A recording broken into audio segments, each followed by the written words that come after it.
how to permanently uninstall Surfshark VPN app from your smartphone. In this video, I'm going to show you a step-by-step process to completely remove or uninstall this Surfshark app from your smartphone. If this video helps, please like and subscribe. Now to get started, you need to access all the apps. As you can see, my Surfshark app is here.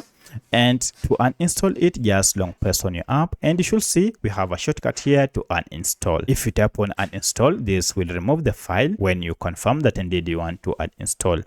However, if you can't see that option, then you need to look for this app either through Google Play Store if you're on Android or App Store. So I'll go to Google Play Store and then search for the app, and you can see we have an option to uninstall here. I just tap on uninstall and confirm indeed I want to uninstall. This will uninstall the app and remove it from my smartphone apps. You can see here, if I go back and scroll down, now I no longer have Surfshark app or Surfshark VPN on my smartphone. So that's how you can permanently uninstall Surfshark VPN from your smartphone. If you have any other question, kindly let me know in the comment section.